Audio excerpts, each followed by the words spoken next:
قصہ تین بھائیوں کا۔ روایت ہے کہ ابن عساکر سے کہ صدقہ بن یزید نے ملک طرابلس میں تین قبریں بلند زمین پر دیکھیں۔ پہلی قبر پر لکھا تھا کہ زندگی کا آرام وہ شخص نہیں پا سکتا جس کو یقین ہے کہ موت آئے گی اور ہمارا ملک ہم سے چھین لے گی اور قبر میں ہم کو سلا دے گی۔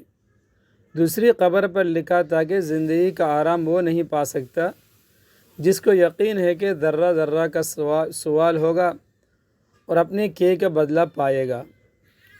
تیسری قبر پر لکھا تھا کہ زندگی کا آرام وہ نہیں پا سکتا جس کو یقین ہے کہ قبر ہماری جوانی کو خاک میں ملا دے گی اور ہمارے چہرہ اور تمام اعضاء کو ریزہ کر دے گی۔ یہ دیکھ کر مجھ کو تعجب ہوا اور میں اس کے قریب والی آبادی میں گیا۔ ایک بوڑھے سے میں نے ان قبروں کی حالت دریافت کی۔ اس نے کہا تین بھائی تھے، ایک ان میں سے بادشاہ کا ملازم تھا اور لشکر کا سپہ سالار تھا، دوسرا مالدار سوداگر تھا، تیسرا درویش تھا اور رات دن عبادت کرتا تھا۔ جب اس درویش کے انتقال کا وقت آیا تو اس کے دونوں بھائی اس کے پاس آئے اور کہنے لگے اگر تم کو کچھ وصیت کرنی ہے تو کرو۔ اس نے جواب دیا کہ نہ میرے پاس مال ہے، نہ مجھ پر کسی کا قرض ہے، نہ میرے پاس کچھ اسباب ہے، لیکن تم سے اس بات پر اقرار لیتا ہوں کہ جب میں مر جاؤں تو اس ٹیلے پر دفن کرنا اور میری قبر پر لکھ دینا کہ زندگی کا آرام وہ نہیں پا سکتا جس کو یقین ہے کہ ذرہ ذرہ کا سوال ہوگا اور اپنے کیے کا بدلہ پائے گا۔ اس کے بعد 3 دن تک برابر میری قبر کی زیارت کرنا، اس سے تم کو نصیحت ملے گی۔ پھر بعد مرنے کے دونوں نے 3 دن تک برابر اس کی قبر کی زیارت کی۔ تیسرے دن سپہ سالار نے زیارت کر کے جانے کا قصد کیا تو قبر کے اندر سے دیوار گرنے کی آواز سنی، خوف سے کانپنے لگا اور ڈرتا ہوا مکان پر چلا گیا۔ رات کو اپنے بھائی کے خواب میں دیکھا اور پوچھا اے بھائی وہ کیسی آواز تھی؟ کہا کہ فرشتے نے مجھ سے کہا کہ فلاں دن ایک مظلوم نے تجھ سے فریاد کی تھی اور تو نے اس کی مدد نہ کی، یہ کہہ کر ایک گرز مارا۔ یہ آواز اسی گرز کی تھی۔ جب صبح ہوئی تو اس نے اپنے بھائی سوداگر اور اپنے دوستوں کو بلا کر کہا کہ اب میں تم لوگوں کے درمیان نہیں رہوں گا اور بادشاہ کی صحبت اور ملازمت کی مجھ کو حاجت نہیں۔ اسی وقت عیش و آرام دنیا کا چھوڑا اور پروردگار کی عبادت میں مشغول ہوا اور پہاڑ کا راستہ اختیار کیا۔ جب اس کی وفات کا زمانہ آیا تو اس کا بھائی سوداگر آیا اور کہا اے بھائی اگر کچھ وصیت کرنا ہو تو کرو۔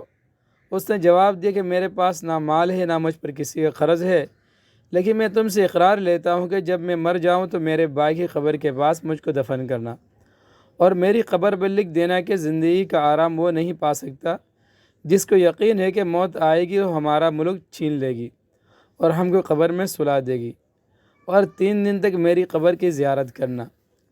پھر جب انتقال ہوا تو 3 دن تک قبر کی زیارت کی۔ جب تیسرے دن زیارت کر کے جانے کا ارادہ کیا تو قبر کے اندر سے ایک ایسی آواز سنی کہ اس کا ہوش اڑ گیا اور ڈرتا ہوا مکان پر آیا۔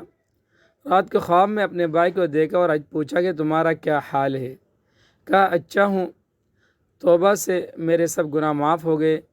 میں نے پوچھا میرا بھائی کیسا ہے؟ کہا وہ نیک لوگوں کے ساتھ بڑے درجے پر ہے۔ پھر میں نے پوچھا کہ میرا حال کیا ہوگا؟ کہا جو جیسا عمل کرے گا ویسا بدلہ پائے گا۔ تم کو لازم ہے کہ فرصت کو غنیمت جانو اور نیک عمل کا توشہ تیار کرو۔ جب صبح ہوئی تو اس نے بھی دنیا سے منہ پھیرا اور اپنا کل مال فقراء و مساکین کو تقسیم کیا اور اللہ تعالیٰ کی عبادت میں زندگی بسر کی۔ جب اس کے انتقال کا وقت آیا تو اس کا لڑکا آیا اور کہا باپ کچھ وصیت کیجیے۔ باپ نے جواب دیا کہ میرے پاس مال نہیں کہ وصیت کروں، لیکن تجھ سے اس بات کا اقرار لیتا ہوں کہ جب میں مر جاؤں تو اپنے دونوں چچا کی قبر کے بعد مجھ کو دفن کرنا اور میری قبر پر لکھنا کہ زندگی کا آرام وہ نہیں پا سکتا جس کو یقین ہے کہ قبر ہماری جوانی کو خاک میں ملا دے گی اور ہمارا چہرہ اور تمام اعضاء کو ریزہ ریزہ کر دے گی، اور 3 دن تک برابر میری قبر کی زیارت کرنا۔ جوان لڑکے نے 3 دن تک قبر کی زیارت کی۔ تیسرے دن قبر سے ایک آواز خوفناک سنی اور غمگین ہو کر گھر آیا۔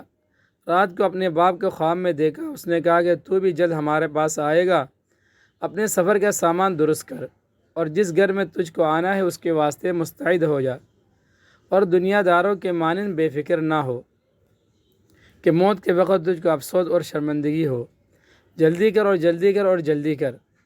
راوی بیان کرتے اس لڑکے نے جس رات کو یہ خواب دیکھا تھا، اس کی صبح کو میں اس کے پاس گیا۔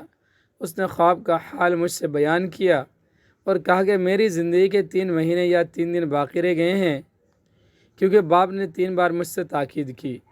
تیسرے دن اس نے گھر کے لوگوں کو جمع کیا اور سب سے رخصت ہوا، اور قبلہ رخ ہو کے کلمہ شہادت پڑھا اور انتقال ہو گیا۔